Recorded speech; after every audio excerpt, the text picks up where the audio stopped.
Kita melihat, kita mendalami bahwa dua kesaksian tadi, saudara memperhatikan enggak? Dua-duanya orang aneh. Mertuanya yang satu lumpuh, puji Tuhan. Yang satu suaminya kankernya ganas, puji Tuhan. Nah, ya. Orang aneh tak? Menurut dunia. Tapi tidak aneh untuk Yesus. Ini saudara. Kita kerap kali tidak berani mengatakan hal itu. Karena apa? Karena kita terpancang oleh cara berpikir kita yang lama, cara kebiasaan, takut dicap tidak kasih. Lawang mertuane lumpuh kok malah puji Tuhan, tidak kurang ajar, mantu kurang ajar. Suaminya malah kena kanker ganas kok malah puji Tuhan. Ini loh saudara. Justru tujuan orang dunia ini yang tidak mengerti akan kekuasaan Allah. Kemahakuasaan Allah tidak terbatas.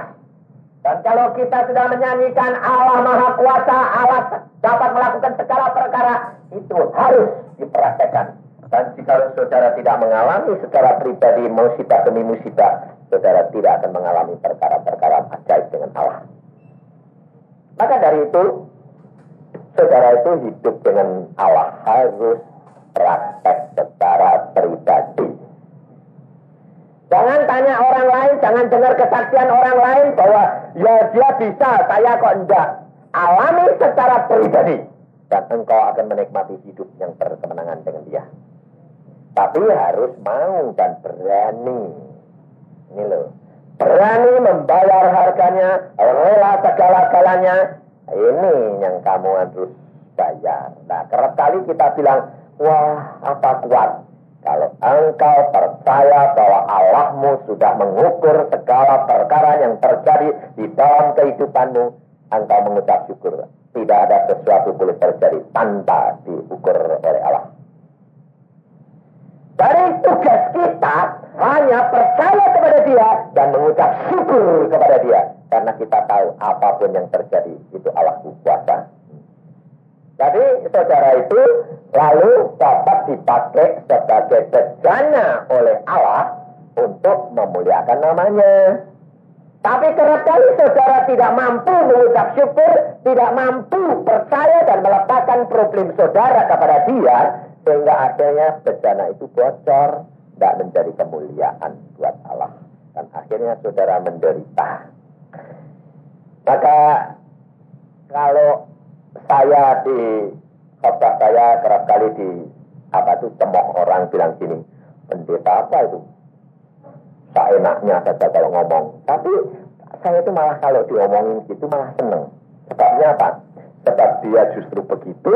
Nanti kalau dia mengalami kesulitan, ingat, tak coba nah dicoba jadi. Dia lalu bilang bener, sudah datang. Kenapa? Karena segala sesuatu itu ada saatnya, ada waktunya tersendiri. Kita kerap kali tidak berani. Maka dari itu saudara, saya selalu katakan praktek. Praktekkan, gunakan nama Allahmu yang Maha Kuasa, yang sudah punya kuasa langit dan bumi, dan di dalam tangan dia, dan sudah diberikan saudara-saudara. Ini. Yesus berkata, namamu Allah yang engkau berikan kepadaku, itu aku pergunakan. Dan sekarang Yesus berkata, engkau seperti Bapa, seperti engkau mengutus aku, sekarang aku mengutus mereka. Jadi saudara itu punya hak, saudara dapat menggunakan nama Allah kita yang luar biasa, Yesus Kristus. Tak usah takut, apapun boleh terjadi. Ucapkan syukur. Dan saya yakin, segala penyakit pun kalau engkau ucapkan syukur dan kamu gunakan waktu yang tepat sampai Allah berbicara, lakukan, mesti jadi. Karena kali kita itu mengimani sesuatu sebelum Allah bicara. Nah, iman yang seperti itu kerap kali, nah itu gak kuat. Tapi kalau iman itu Allah sudah berkata, kamu tinggal pegang, mati pun untung, mesti jadi. Nah ini kerap kali kita secara jasmani dan rohani itu tidak cocok. Tidak cocoknya kenapa? Secara jasmani kita melihat tambah parah, secara jasmani kita lihat, rohaninya tidak mampu mendukung pegang akan janji Allah. Padahal Allah kita itu Allah yang luar biasa. Segala perkara tidak ada barang yang mustahil. Saya kerap kali ketemu yang saya sudah saksikan itu, si Gundul itu sekarang, wah, gagahnya luar biasa. Yang anak muda insinyur umur 25 tahun itu, yang kena kanker, ususnya sudah dipotong-potong, dibawa ke Singapura, dokter mengatakan, no, out. Sudah dipotongin semua ususnya, habis, tinggal tulang sama kulit, sudah tidak bisa makan, tidak bisa apa-apa. Ya hanya mendengar seorang ibu mengatakan, hanya ada satu jalan Yesus bisa sanggup tolong kamu. Dan dia berkata, melalui apa? Baca firman Tuhan. Dia baca firman Tuhan, dia lakukan setiap hari di rumah sakit. Dia pikirnya sebentar lagi aku mati, sebab dokter sudah mengatakan out. Tapi dia pakai baca firman, dia mau mengejar. Dia lupa bahwa sambil baca itu susternya datang bawa bubur, dia ambil makan, ambil minum. Dia lupa kalau dia itu sudah mulai bisa makan dan minum. Sampai suster bingung, lupa habis. Apa bisa makan orang ini sekarang? Loh, dia susternya tanya, ini yang habis siapa? Loh, ya saya. Loh, kamu sudah bisa makan? Loh, oh iya ya, wah Tuhan luar biasa. Dan dia sembuh. Tapi gundulnya ini gundul tetap, dan kerempengnya kerempeng terus. Bisa gemuk karena ususnya sudah dipotong. Jadi penyerapannya itu jadi sedikit. Tapi pada waktu saya khotbah, mata saya tertuju terus. Dia itu berdua sudah 2 tahun. Tetap kerempeng, tetap gundul. Karena obat kanker yang demikian keras itu tidak bisa tumbuh. Lalu sudah 2 tahun saya ketemu. Lalu saya katakan, ini anak muda, saya bilang setelah selesai, kamu kok gundul kerempeng kenapa? Waduh, saya tegur gitu tuh, dia rasanya bilang gini, Om, pertama kali Om bilang gitu, aku ini sudah 22 tahun sembahyang loh Om. Om ini hamba Tuhan ngomongnya kok rasanya kayak apa? Bolak aku rasanya mau palu godamu. Kamu itu kalau gundul kereneng kenapa? Saya bilang, Om saya ini sudah sembahyang 2 tahun, tidak sembuh-sembuh Om. Tidak sembuh apa? Saya ini barusan sembuh dari kanker, tapi tidak bisa balik Om. Siapa bilang? Saya bilang, nyatanya, cara berpikirmu salah. Lalu saya katakan, kamu harus percaya bahwa Allahmu kalau melakukan segala perkara, dia sempurna. Ya. Ya bagaimana caranya? Ya pergi, buka baju, masuk kamar. Buka baju, masuk kamar. Ngapain? Lihat kerempengmu, pianomu itu lihatin. Saya bilang, hah? Ini tulangnya itu kelihatan kerempeng luar biasa, kurus kering.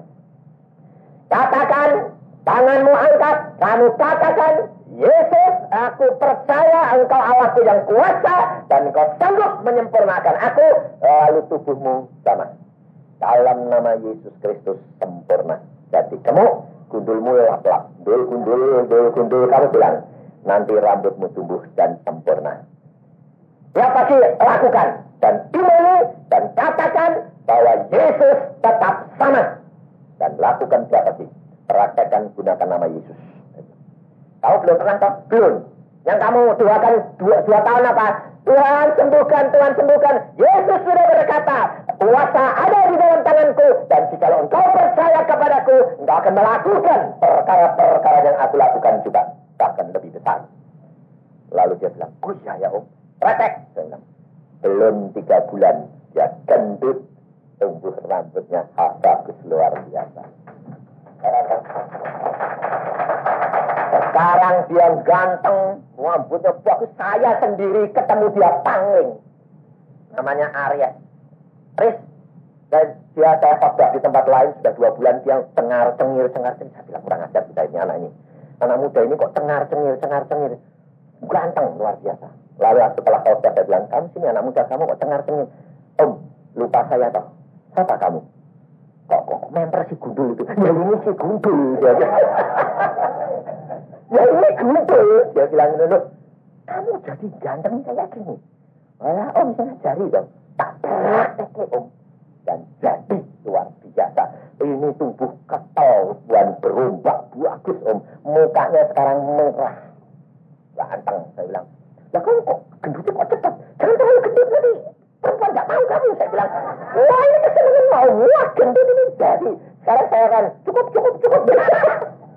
Sebabnya saya bilang, mulai sekarang perempuan cari kamu, tahu enggak? Saya bilang, iya om, saya mau cari sekarang. Kalau dulu ada yang mau gudul, dia bilang. Saudara tahu, bagi Allah tidak ada barang yang mustahil. Tergantung dari cara berpikirmu. Yesus sudah berkata, pada waktu kamu hidup di dalam dosa, pikiranmu menjadi berhalamu. Kita harus berubah. Sekarang pikiran kita adalah pikirannya Yesus.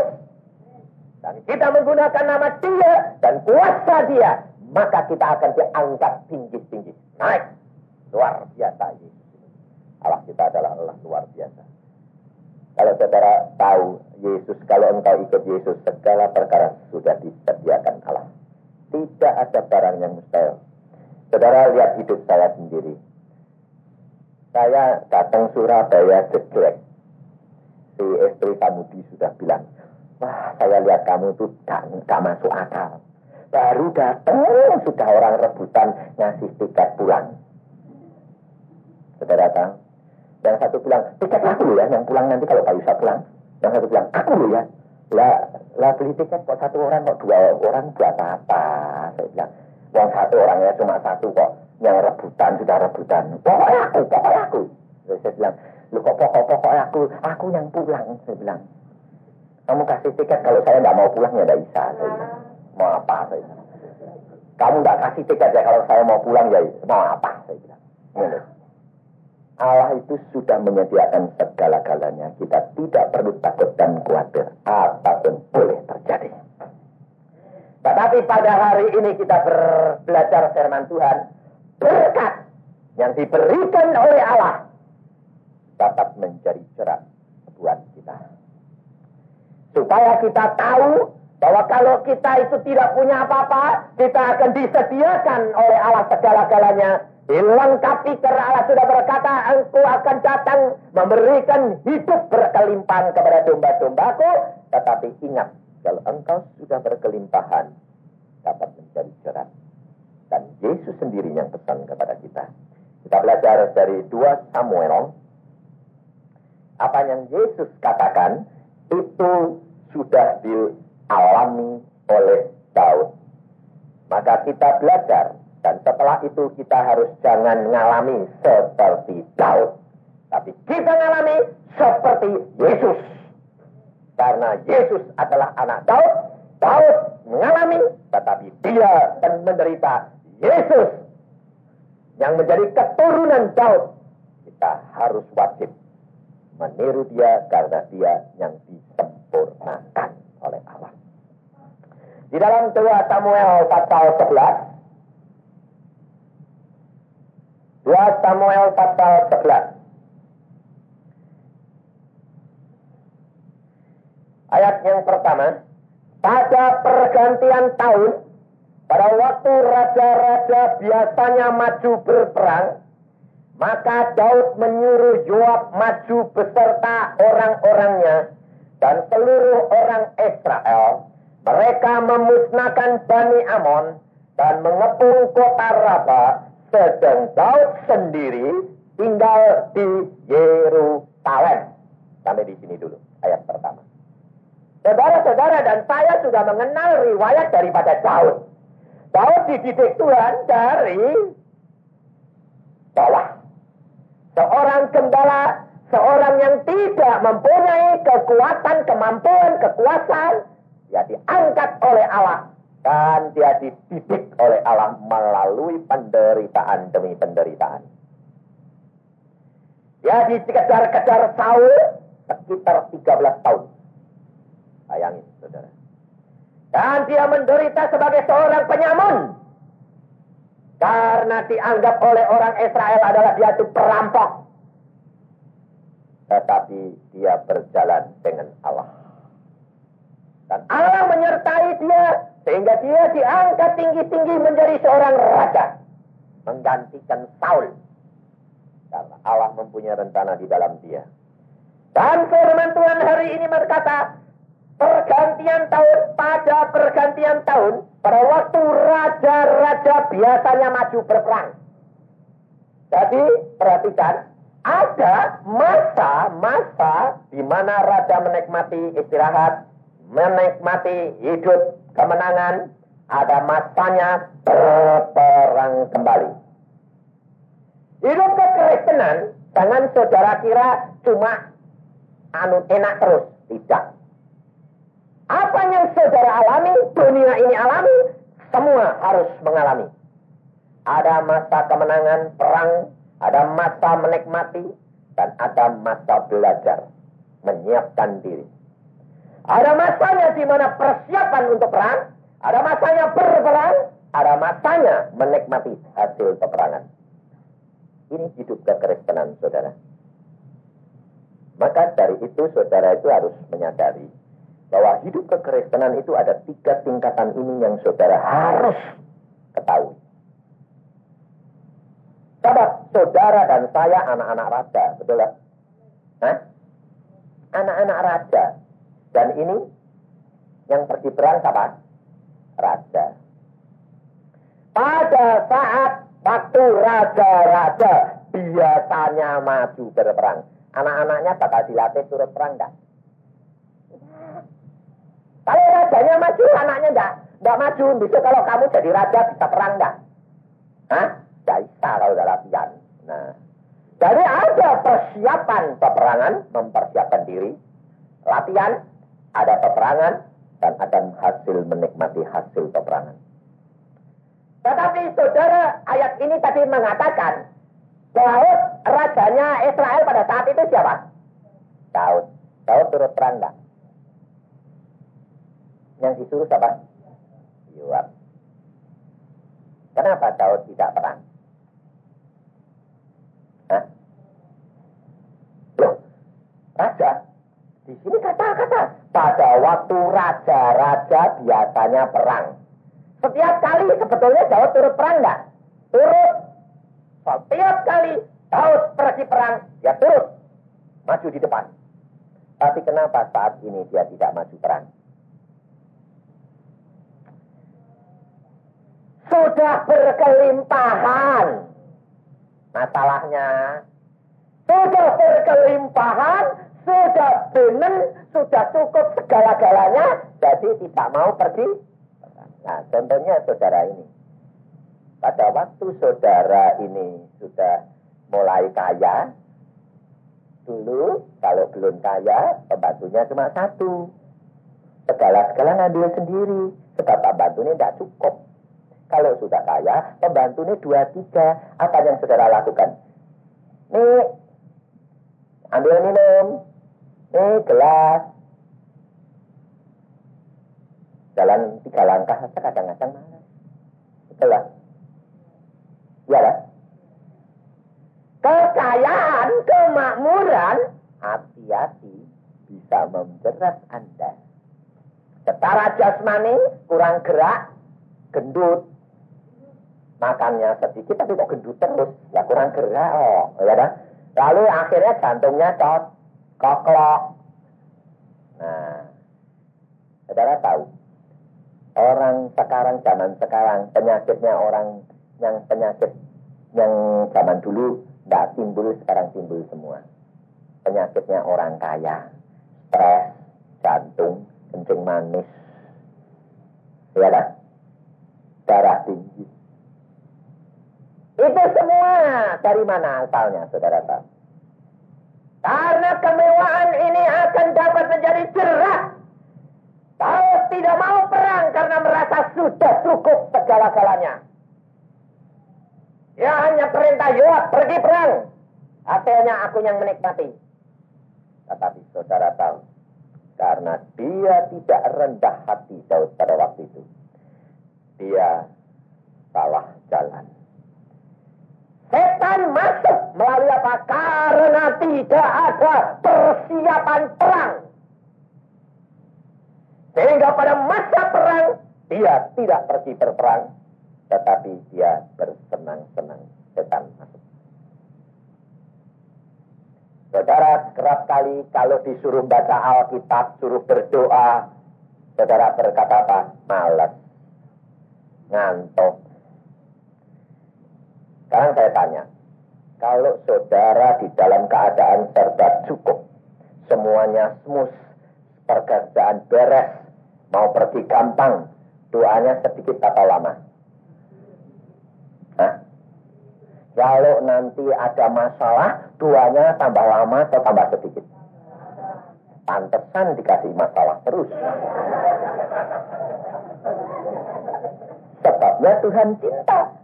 Tuhan, kamu ini adalah kekasih Tuhan.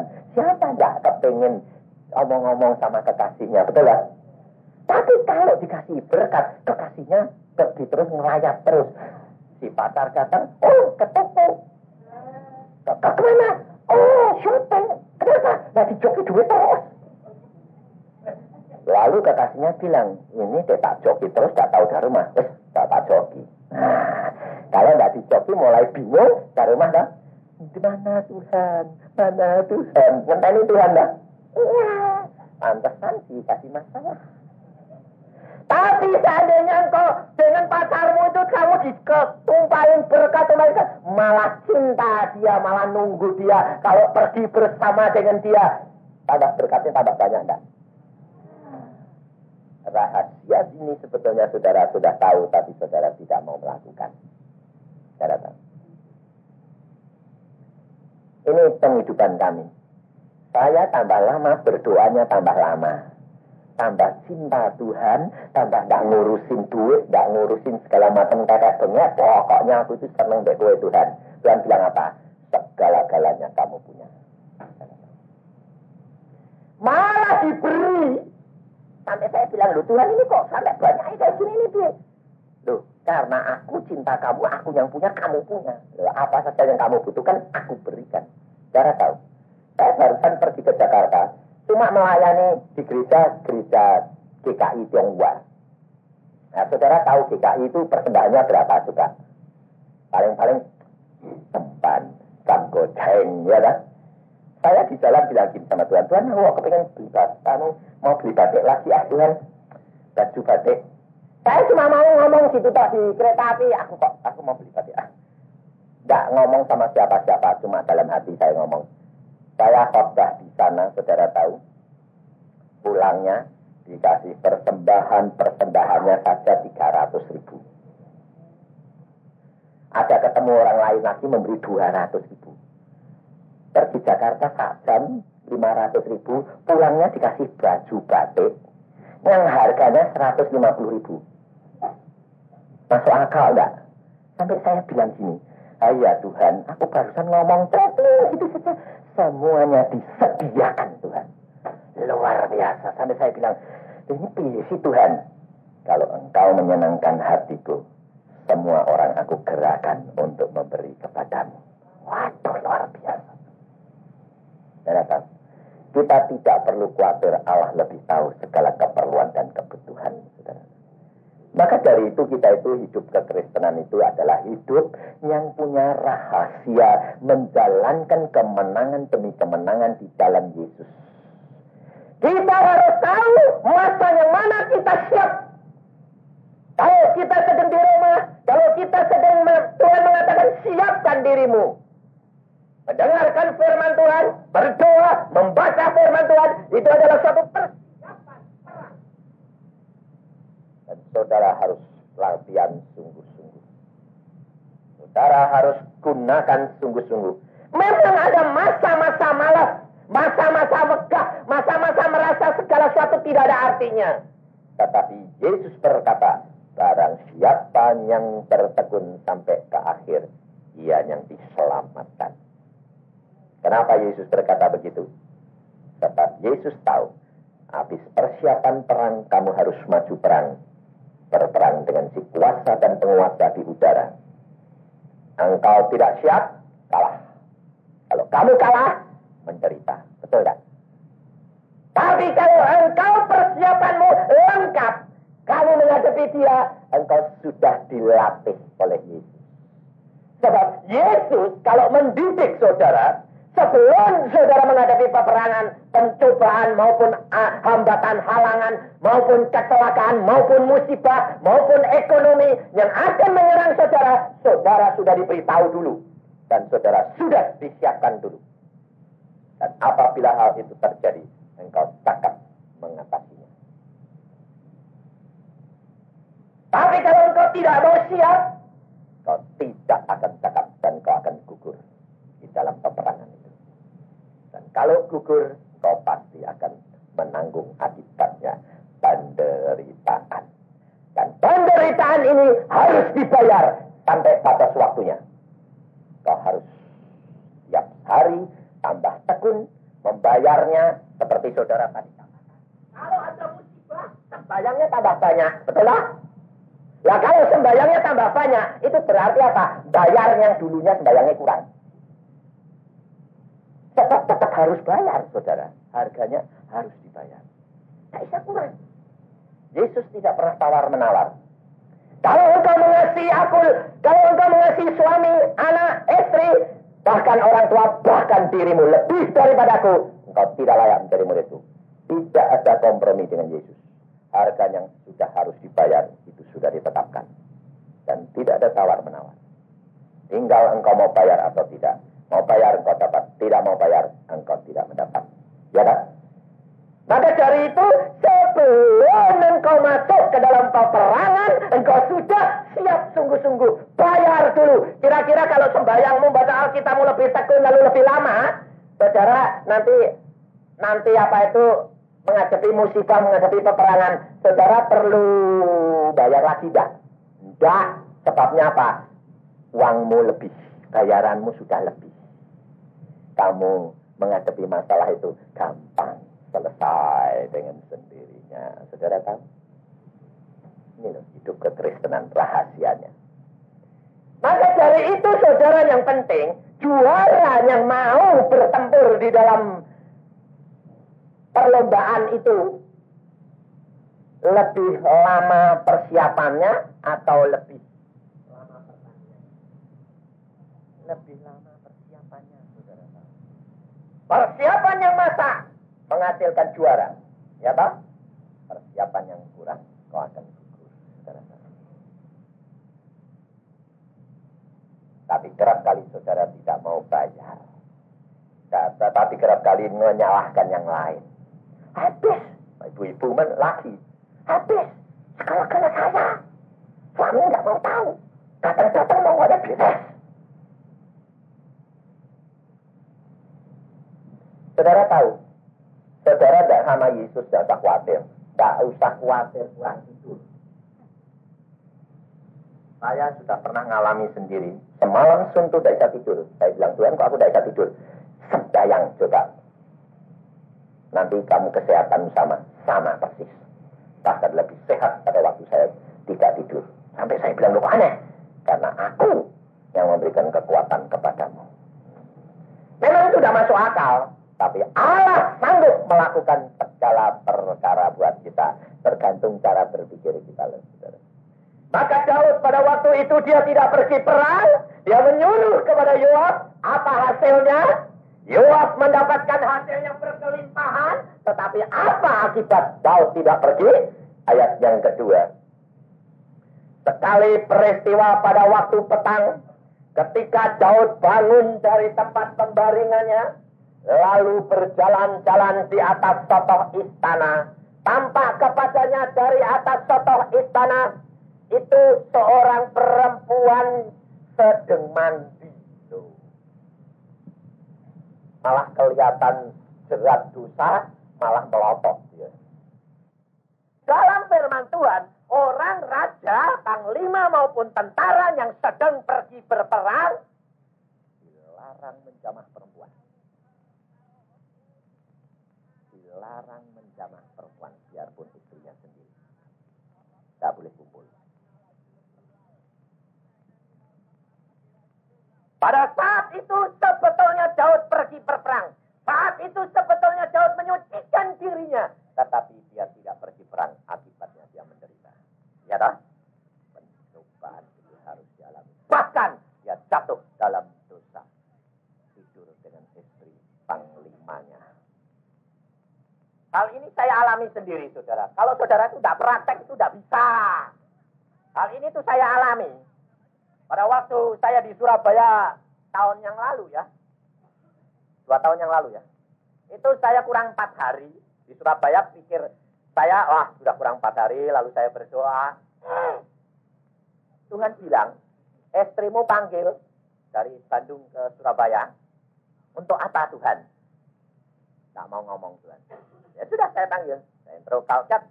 Kamu naik pesawat terbang ke Surabaya. Kenapa? Dipanggil Tuhan, suruh temani saya. Ada apa? Nggak tahu. Pokoknya datang. Ya, dia terbang datang. Setelah sampai di dalam kamar, kamu sudah nggak kumpul lama, kan saya mau mencium dia. Mau saya rangkul dia jarak barusan setengah meter. Tuhan ngomong, Yusa sedang perang. Wah, itulah saya. Saudara tahu. Nah, saya kan kaget. Yusa sedang perang. Loh. Waduh, iya ya Tuhan. Loh. Lalu istri saya bilang apa? Kamu kok manggil saya itu kan buka jerat. Enggak, itu wong Tuhan sing nyuruh kamu datang. Oh, mungkin Tuhan itu menyuruh supaya aku dipakai batu ujian untuk kamu. Kamu tahan diri, perang sampai selesai, atau kamu melanggar seperti Daud. Bayangin, saudara. Dan istri saya memperingatkan saya. Oke, aku ada, aku sembahyang, anggap aku tidak ada. Saudara tahu? Dan saya bertahan sampai akhir. Dan setelah selesai semua, Tuhan bicara sama saya. Bisa engkau menang. Naik 1 tingkat lagi, saudara. Karena apa? Persiapan perang sudah matang. Pada waktu menghadapi peperangan, segera teringat firman Tuhan muncul. Roh Kudus memperingatkan. Bisa engkau sedang perang. Langsung firman bila kata, orang perang dilarang menjamah perempuan. Padahal istriku dewek. Hanya mau nyium tak lo, tak boleh. Loh, saudara. Itu kalau seandainya istri saya tidak ngerti saya, akan maki-maki loh. Suruh-suruh datang, cium janda, megang janda loh. Akan repot. Untungnya dia sudah sejiwa dan sehati. Dan kita mendapatkan kemenangan yang besar. Loh, ada masanya persiapan. Ada masanya perang, ada masanya menikmati hasil. Tetapi perhatikan, hasil yang berkelimpahan dapat menjadi jerat.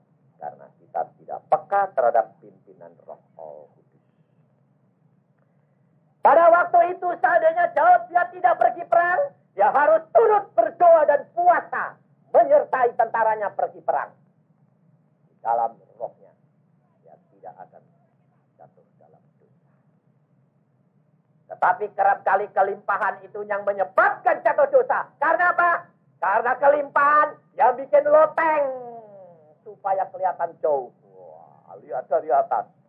Lihat dosa perempuan mandi. Nah, kapok. Jerat. Nah, orang perempuan-perempuan ini kalau berkelimpahan kena jerat enggak? Kelimpahan, pergi jalan-jalan. Lihat apa? Shopping. Terus kejerat enggak? Kejerat, saudara tahu. Berkat yang Tuhan berikan kepadamu, engkau hanya pakai untuk kesenanganmu sendiri. Tidak untuk kemuliaan nama Tuhan. Pada waktunya engkau akan sakit. Berkat yang aku berikan kepadamu, kemenangan yang aku berikan kepadamu, apa kamu gunakan? Yesus berkata, jangan nyimpen harta di dunia, simpen harta di surga. Jangan sampai perkara ini membuat jerat bagi kita. Dan pada waktu Daud dia masuk ke dalam jerat itu, dia langsung berbuat dosa. 3 perkara dilakukan Daud. Perkara pertama dia jatuh dalam perzinahan. Kedua, dia merencanakan pembunuhan. Kedua, bukan pembunuhan. Dia merencanakan menghapus dosanya dengan cara yang licik. Suaminya dipanggil pulang dari perang, suruh pulang tidur dengan istrinya. Tapi Uria, dia tidak mau tidur dengan istrinya. Dia seorang anak Tuhan yang luar biasa. ayat yang ke-6 berkata, Daud menyuruh orang kepada Yoab mengatakan, suruhlah Uria orang Het itu datang kepadaku. Maka Yoab menyuruh Uria menghadap Daud. Ketika Uria masuk menghadap dia, bertanyalah Daud tentang keadaan Yoab dan tentara dan keadaan perang. Kemudian berkatalah Daud kepada Uria, pergilah ke rumahmu, basuhkanlah kakimu. Ketika Uria keluar dari istana, maka orang menyusul dia dengan membawa hadiah raja. Tetapi Uria membaringkan diri di depan pintu istana bersama-sama dengan hamba tuannya dan tidak pergi ke rumahnya. Diberitahukan kepada Daud demikian, Uria tidak pergi ke rumahnya. Lalu berkatalah Daud kepada Uria, bukankah engkau baru pulang dari perjalanan? Mengapa engkau tidak pergi ke rumahmu? Tetapi Uria berkata kepada Daud, Tabut serta orang Israel dan orang Yehuda diam dalam pondok. Juga tuanku Yoab dan hamba-hamba tuanku sendiri berkemah di padang. Masakan aku pulang ke rumahku untuk makan, minum, dan tidur dengan istriku? Demi hidupmu dan demi nyawamu, aku takkan melakukan hal itu. Uria tidak mau melakukan dosa. Sebaliknya Daud sudah masuk ke dalam dosa. Langkah yang kedua, mau menghapuskan dosa. Tidak cepat bertobat, tidak cepat dia mengaku di hadapan Allah, tetapi dia merencanakan untuk menghapuskan dosa dengan caranya sendiri. Langkah yang ketiga, Uria tidak mau berpulang dan bertidur dengan istrinya. Dan akhirnya Daud merencanakan pembunuhan Uria. Kenapa Daud merencanakan pembunuhan Uria? Karena Daud tahu akan firman Allah. Dia tidak akan boleh kawin dengan istri orang lain kecuali suaminya mati. Daud menggunakan dalih itu, dia merencanakan pembunuhan Uria.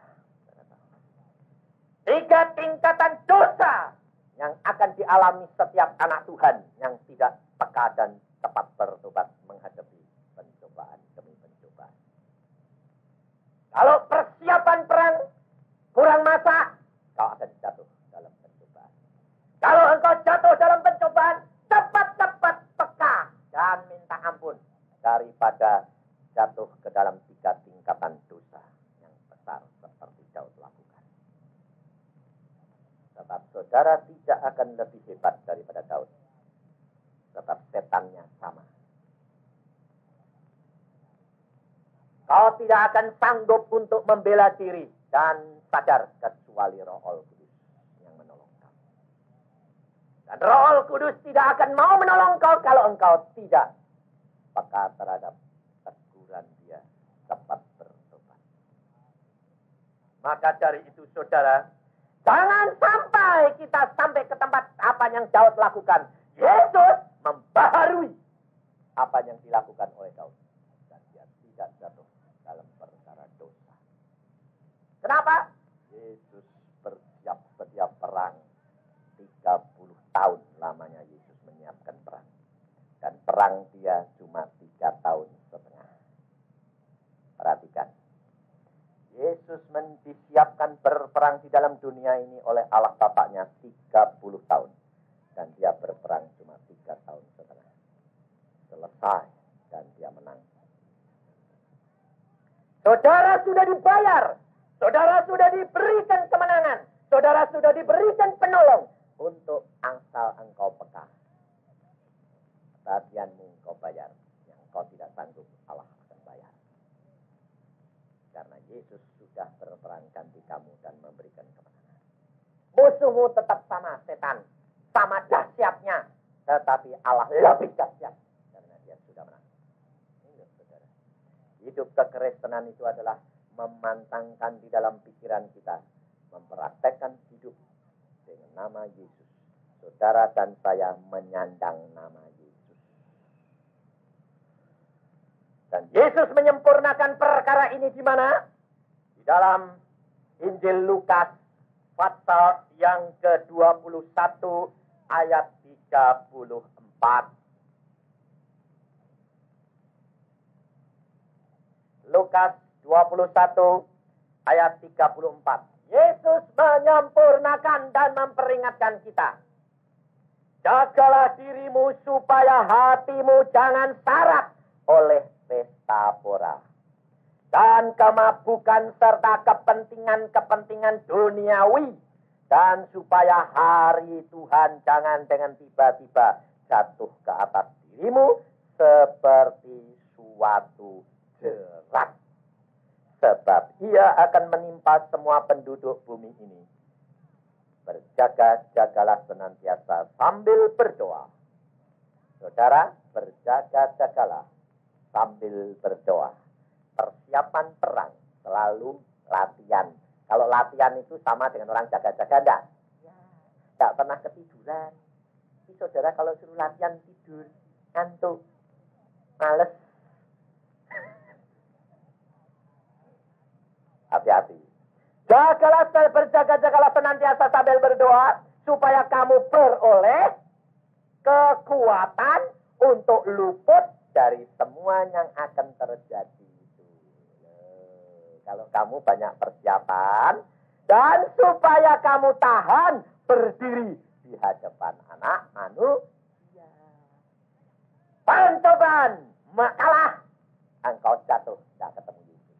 Pencobaan kamu menang, ketemu Yesus. Ya toh? Maka dari itu berjaga dan berdoa. Jangan syarat dengan pesta pora. Kalau orang bisa pesta pora itu orang kaya enggak? Hah?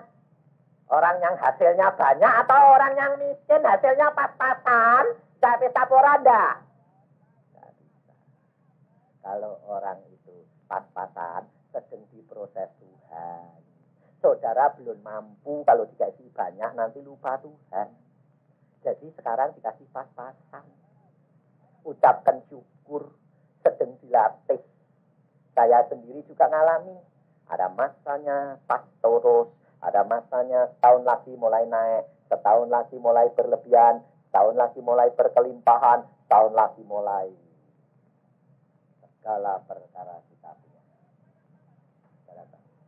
Yesus mendidik saya dari bawah.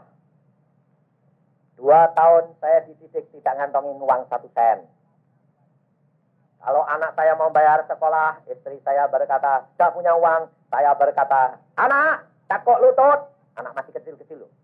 7 tahun sama 5 tahun. Takut lutut, sembahyang. Minta uang sekolah sama Tuhanmu. Diberi. Tahun kedua, 3 Tuhan berkata, mulai sekarang, kamu sudah mulai cukup, tapi belum berkelebihan. Jadi, tidak usah ngepas gitu. Ada. Mau bayar sekolah ada, mau beli apa ada, tapi pas terus. Tidak ada uang lebih. Tahun keempat, Tuhan berkata, sekarang mulai lebih bisa rekreasi. Naik lagi. Tahun kelima, Tuhan berkata, sekarang engkau berkelimpahan. Naik lagi. Tahun ke-6, Tuhan berkata, sekarang kamu tidak kurang apa-apa. Apapun kamu punya. Sekarang saya kalau pergi mana-mana naiknya pesawat. Dulu naik bis, naik kereta api, habis itu naik taksi, habis itu naik mobil sendiri. Sekarang segala sesuatu pesawat. Bandung Jakarta saja pesawat. Saudara tahu, Allahku itu adalah Allah yang luar biasa. Tapi jangan sampai kelimpahan itu membuat jerat. Saudara tahu. Kapan? Kesombongan. Kapan? Terikat uang. Lalu ketiga, hati-hati dengan perkara-perkara jasmani. Sebab lebih banyak layanan, lebih berhasil, lebih banyak permintaan. Betul tak? Lebih banyak keluar rumah, lebih banyak tidak kumpul sama istri, bisa kecantol. Kalau tidak hidup di dalam kesucian dan kekudusan. Saudara tahu. Harus banyak berdoa. Makanya saya kalau pergi keluar kota, saya tidak mau tidur di sembarang orang. Saya tidur di tempat yang Tuhan tetapkan. Saya tidak mau tidur sembarang orang. Semua orang kepingin rumahnya ditiduri. Sebabnya apa? Dibantu doa, bisa konseling. Saya kalau tidur di rumah orang, saudara tahu, tanya si Tamudi. Sebelum saya beres dengan Tuhan, dapat firman segala, saya tidak keluar kamar. Saya tidak banyak bicara sama Tamudi, sama istrinya. Hanya pada waktu makan dan pada waktu selesai persiapan. Lain tidak. Ini loh saudara. Karena apa? Hidup saya untuk melayani Yesus. Bagian dia bukan milikku lagi. Dan hidup yang seperti itu yang dikehendaki Allah. Kita selalu duduk diam di bawah kaki Tuhan. Memeriksa diri. Perlu ditegur. Saudara kira saya itu tidak ditegur Tuhan banyak. Ditegur banyak. Mengapa saya kalau habis khotbah di gereja maupun di persekutuan, saya tidak mau nyalami saudara? Kenapa? Sebab saudara bikin jerat saya di kerap kali. Dan saya sudah pernah ditegur Tuhan. Saya disalami orang bilang gini, terima kasih Pak Yusuf, khotbahnya bagus. Hati saya mak biar. Loh, orang siapa tidak senang dipuji ya toh? Saya mak biar sampai Roma Tuhan bilang, bisa. Yang ngerjakan semua siapa? Tuhan. Kamu tadi sebelum khotbah jengking sama saya 1 jam, 2 jam itu, kamu dapat apa? Tidak punya apa-apa. Terus yang ngajari kamu khotbah siapa? Tuhan. Apa kamu bangga? Iya ya Tuhan. Saya bilang, ampun deh, ampun Tuhan, ampun.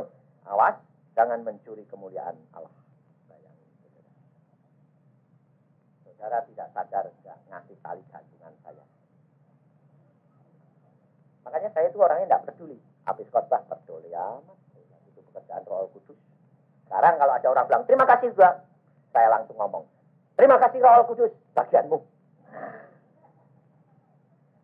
Saya masa bodoh, urusannya Tuhan. Inilah hidup di mana kita tidak terikat lagi akan dunia. Setiap terima persembahan, banyak sedikit tidak masalah. Doa, Tuhan, ini milik siapa? Sebabnya apa? Pernah saya terima, wah lumayan banyak Tuhan. Tuhan bilang, banyak bisa. Yang khotbah siapa? Tuhan. Kamu cuma mulutmu dipakai, iya. Hasil ini punya siapa? Punya Tuhan. Nah, punya Tuhan toh? Iya. Lah, lalu sekarang? Iya Tuhan. Kok kamu senang? Tidak jadi deh. Lalu Tuhan berkata, kasihkan. Untuk Tuhan mendidik kepada saya tidak terikat kepada keuangan. Berapa jumlah? Sampai 2 juta pun Tuhan berkata, berikan, beri. Padahal kita membutuhkan sendiri, 2 juta suruh ngasih. Kasih. Tidak masalah. Allah dapat ganti lebih besar. Hidup kekristenan itu lepas. Yesus sudah berkata, jikalau engkau hidup di dalam Roh, maka engkau ada kemerdekaan terhadap segala ikatan. Dan kita bebas karena kita hidup dengan Allah, bukan dengan manusia. Manusia tidak hidup dari roti saja, tapi dari tiap firman dari Allah. Amin. Mari kita berdoa.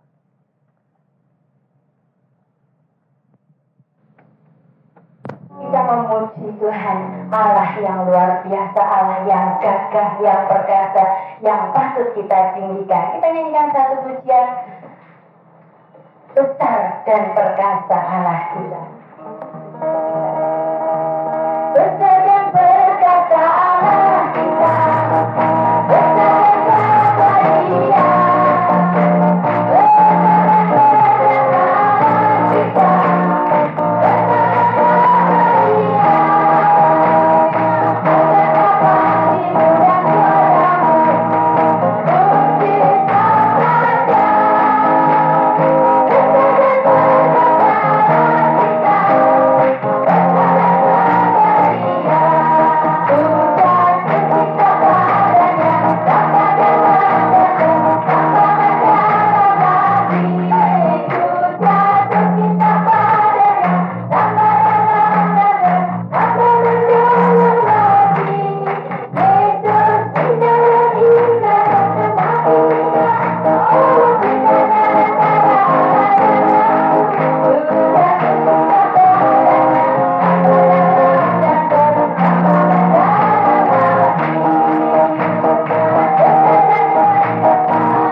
glory, praise the Lord.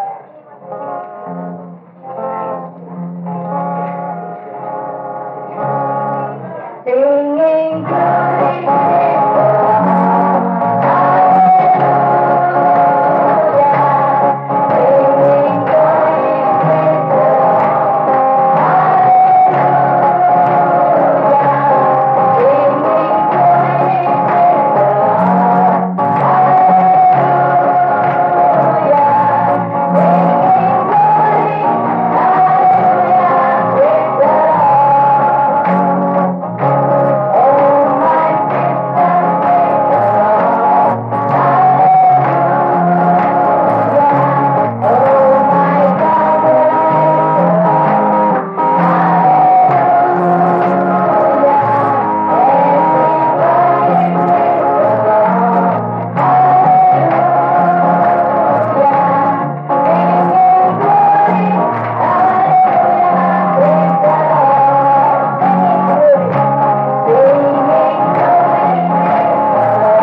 Singing glory, praise the Lord. Singing glory, praise the Lord. Hallelujah. Singing glory, praise the Lord. Hallelujah. Singing glory, praise the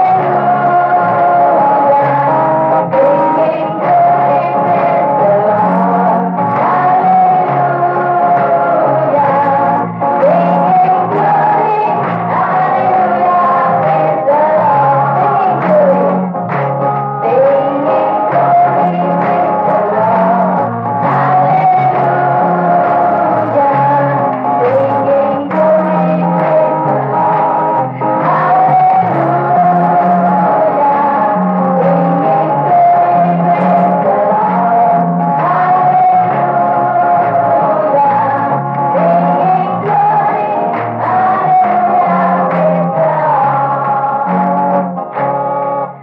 kemuliaan hanya bagi Tuhan Yesus. Kita menaikkan satu pujian